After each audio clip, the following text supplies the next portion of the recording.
Pai do Senhor, meus irmãos do grupo Amigos da Bíblia, gravar aqui mais um vídeo, né? Hoje é o dia 8, vamos falar sobre Mateus 17 e 18. Hoje tá meio barulhento aqui porque a Ana Bélgica ficou com dó de dois gatinhos que deixaram aqui na porta de casa. Ela tá cuidando desses gatos, mas não tem leite que chega para esses gatinhos não, viu? Né, meu amor? É. Vem aqui, meu bem, pro povo te ver. A Bélgica anda meio doente, irmãos, por isso que eu demorei a gravar o vídeo. Aí a carinha da bichinha. Muita dor na coluna, na região assim, como diz nós goianos, né? Pé da barriga. Pé da barriga. E aí tá fazendo exame direto e consulta, vai no pronto-socorro, mas até agora não tem a palavra final do que ela tem, né?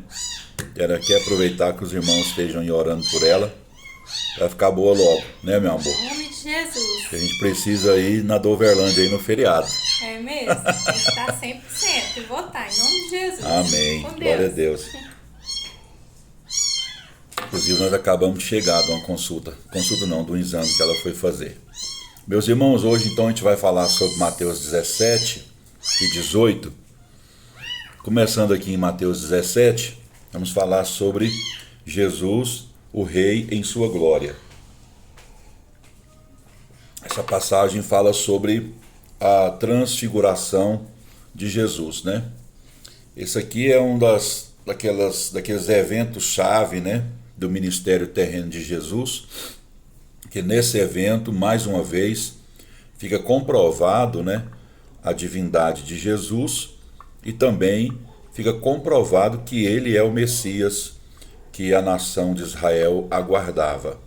Então aqui quando fala que ele transfigurou, né, ele passou por uma metamorfose. E metamorfose tem a ver com mudança interior que se revela em seu exterior, né? Então essa glória que Jesus evidenciou no Monte da Transfiguração não foi um reflexo de luz exterior, mas a glória interior de Cristo, né, é que se expandiu e ficou perceptível, né, na parte exterior. Aqui na Transfiguração a gente tem 7 pessoas que participam. A gente tem Cristo, os 3 apóstolos, Pedro, Tiago e João, 2 personagens do Antigo Testamento, Moisés e Elias, e o próprio Deus. Então, quais foram os propósitos da transfiguração? Acima de tudo, a transfiguração é um retrato do reino vindouro. Na verdade, a cena é um retrato do reino.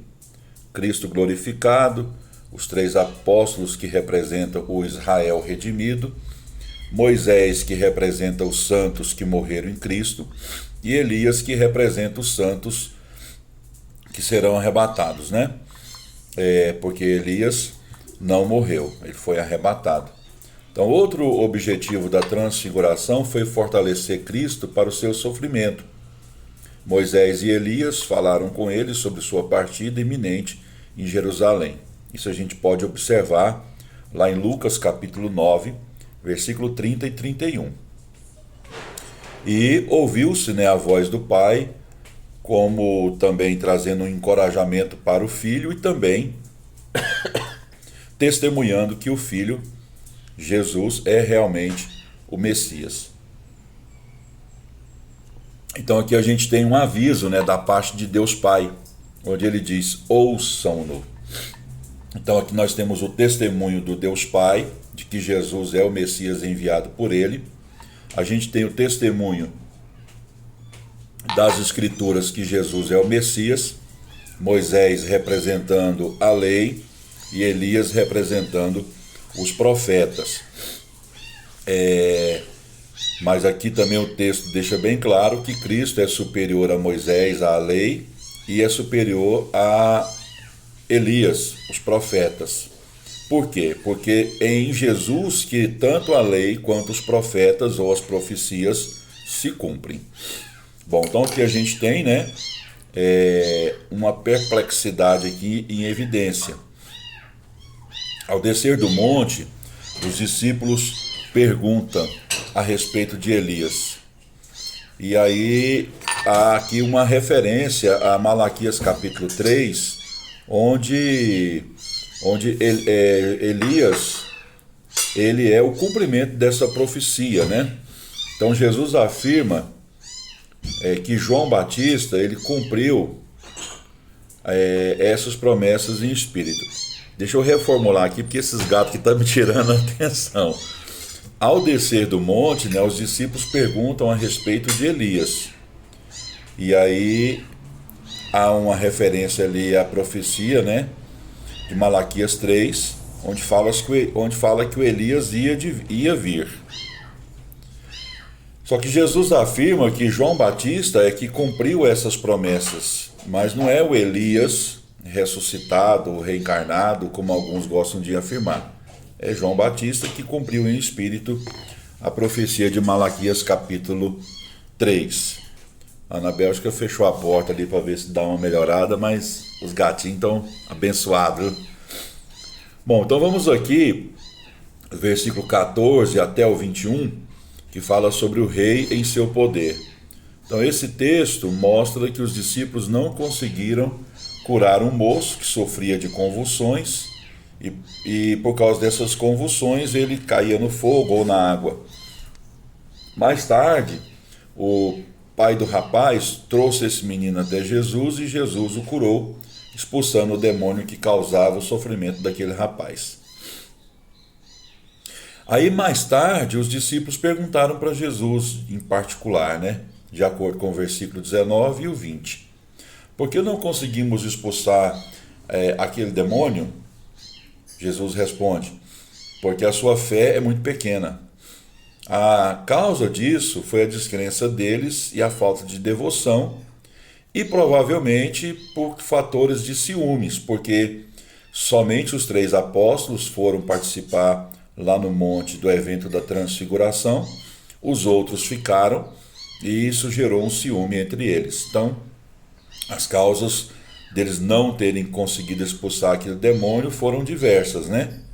Falta de jejum, oração, falta de fé, ciúme dos 3 discípulos que subiram ao monte com Jesus.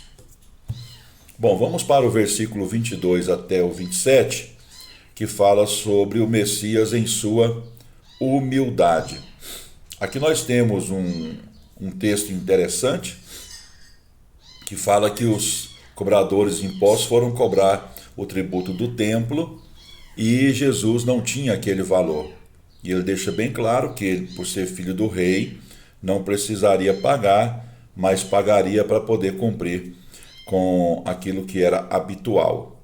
Então ele mandou que Pedro fosse e pescasse um peixe e retirasse dentro do peixe uma moeda para poder pagar o imposto dele e o de Jesus.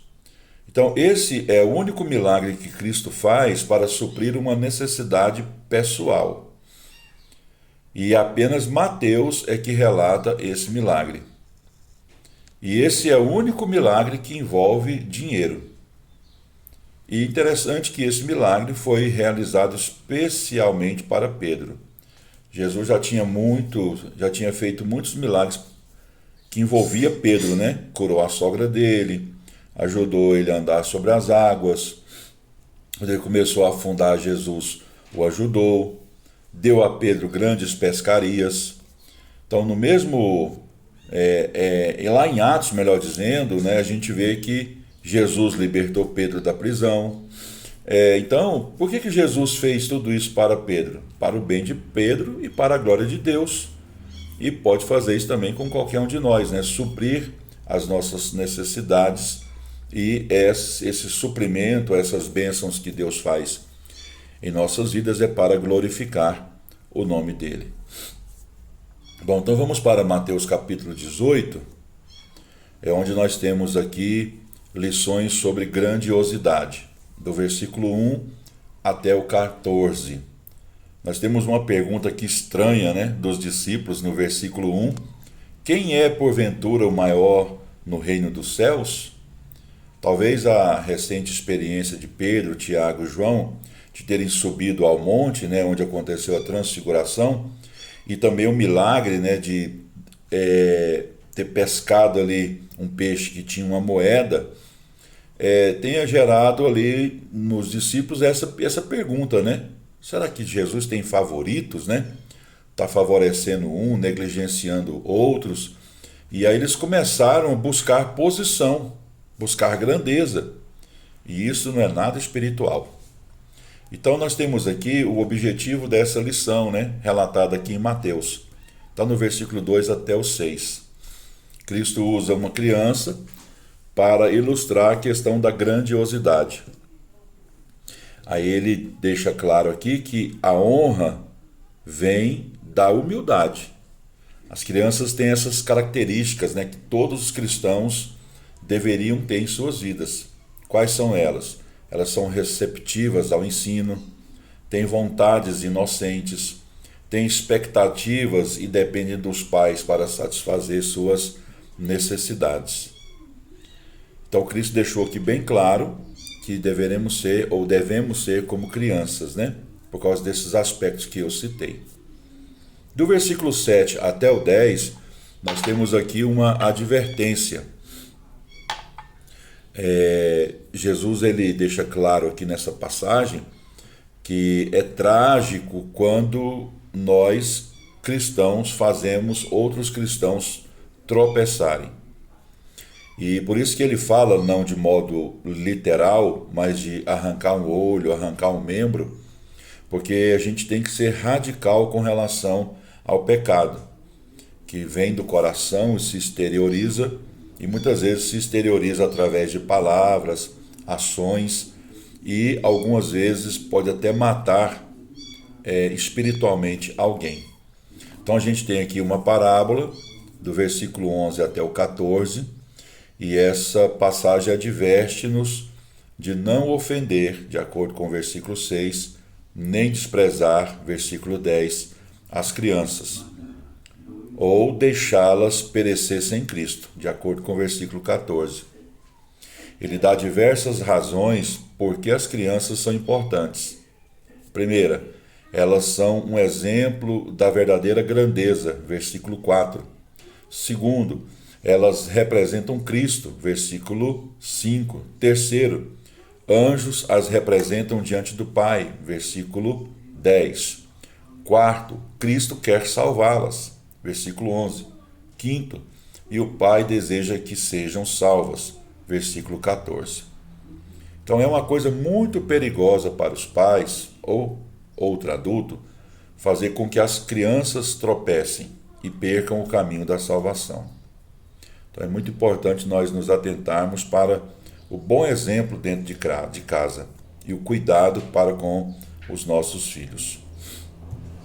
Do versículo 15 até o 35, nós temos aqui lições sobre o perdão. Cristo está lidando com assuntos familiares e agora muda das crianças para um relacionamento entre irmãos. Se todos os cristãos fossem perfeitos, não haveria necessidade de dar essas instruções. Contudo, como somos falhos e pecadores, precisamos saber como manter a família cristã, a família da igreja, feliz e santa.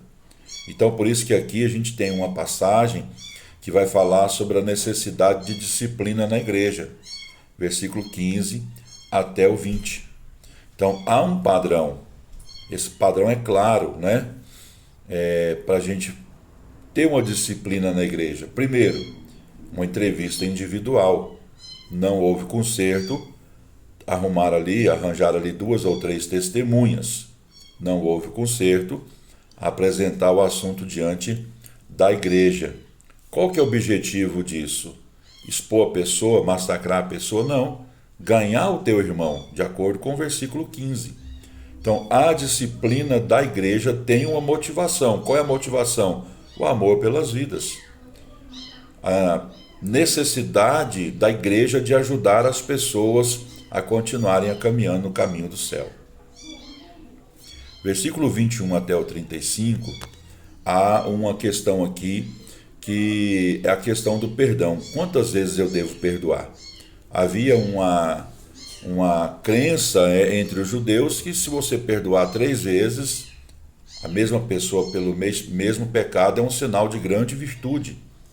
Pedro elevou isso, né? Jesus, eu tenho que perdoar até 7 vezes? Aí Jesus disse lá no versículo 22, 70 vezes 7. Aqui não tem uma questão aqui de quantidade numérica, não. Ou 3, ou 7, ou 70 vezes 7, que dá 490, que não é uma questão numérica, é uma questão de atitude. 70 vezes 7 tem a ver com perdão completo. Então devemos perdoar quantas vezes forem necessárias, como Deus faz conosco. Então, ao invés de nos preocuparmos com quantas vezes perdoamos alguém pelo mesmo erro cometido contra nós, devemos nos perguntar: a qualidade do nosso perdão é uma qualidade aceita por Deus? É um perdão completo? Quando eu vejo aquele irmão, o meu coração se incomoda ou eu não sinto nada? Perdão é isso. Não é entrar num estado de amnésia, esquecer, não. Você vai olhar aquele irmão que te feriu e você não vai ter sentimentos ruins por aquela pessoa. Isso, de fato, é perdão. Meus queridos, Deus abençoe. O vídeo de hoje foi um pouquinho tumultuado, mas nos perdoe. Deus vai abençoar cada um de vocês e fazer vocês entenderem melhor aquilo que ficou faltando, tá bom? Um abraço, Deus abençoe vocês e até o próximo vídeo.